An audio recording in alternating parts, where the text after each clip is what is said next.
죽음을 두려워하잖아요. 변연계와 편도체가 자극이 정말 많이 돼요. 근데 이 친구들이 하는 역할이 잠재력을 발휘할 수 있는 이 전전두엽을 억제하는 애란 말이에요. 죽음을 저도 굉장히 두려워했던 시절이 있었어요. 저는 이렇게 극복을 했어요.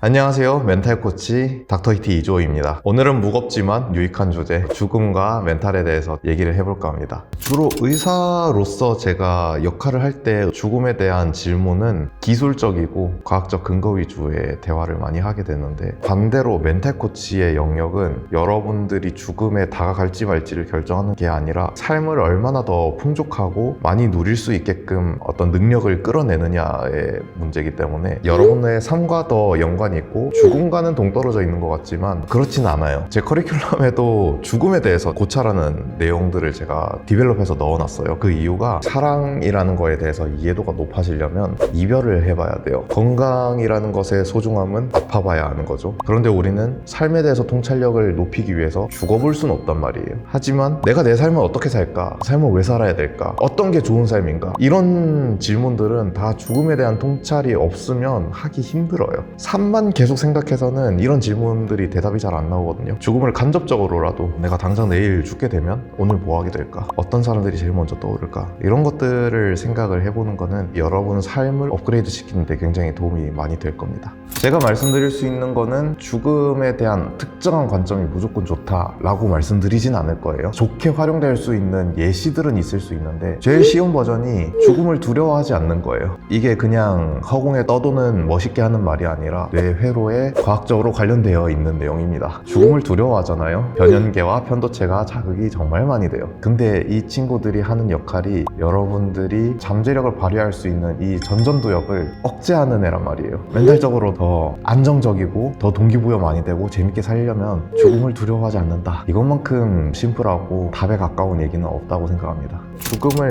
저도 굉장히 두려워했던 시절이 있었어요. 죽음 자체를 두려워했다기보다 죽음부터 시작해서 다양한 게 두려운 거거든요. 이별이 두렵고 늙어가는 게 두렵고, 죽음이 무서운 이유는 죽을 때 너무 아프지 않을까? 이게 무섭다기보다 죽으면 다 끝날까 봐가 너무 무섭잖아요. 저는 이렇게 극복을 했어요. 여러분들이나 저나 죽는다고 해서 끝나진 않아요. 여러분들과 제가 끼친 영향력이 있고 세상에 끼친 어떤 분자 구조라던가 에너지들이 있을 거 아니에요. 그것들을 남기고 가면 여러분들의 죽음은 헛되지도 않고 삶도 헛되지 않아요. 그래서 내가 무조건 숨이 붙어 있어야 되고 지금의 몸의 형태를 유지해야만 의미가 있고, 이렇게 생각을 하게 되면 죽음은 계속 무의미하게 보일 거예요. 여러분들이 누군가한테 의미 있는 사람이 되고 사랑한다 말했을 때 상대방이 너무 좋아하고 여러분들이 세상에 영향력을 행사하고 존재감이 있고 이런 것들에서 분명히 행복감을 느끼는 본능이 있기 때문에 여러분들의 죽음 자체가 영향력이 사라지는 거라고 생각하시지 않았으면 좋겠어요. 죽음이 또 하나의 영향력이 된다라고 생각을 하면은 죽음에 대한 두려움이 극복하는데 좀 도움이 많이 될 것 같습니다. 죽음을 질병으로 생각하는 관점은 근대 의학 이후에 계속 되어 왔었거든요. 노화를 질병으로 생각하는 거는 조금 다른 문제인 것 같긴 해요.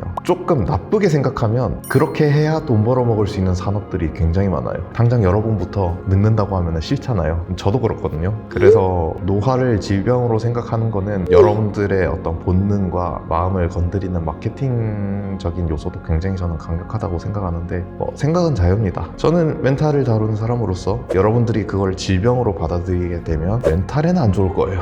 왜냐하면 누구나 늙으니까요. 그래서 여러분들은 시간이 지날수록 멘탈이 약해지는 환경에 스스로 처해 있게 되는 그런 효과를 낳게 된다는 점은 말씀드리고 싶네요. 저는 안 할 겁니다.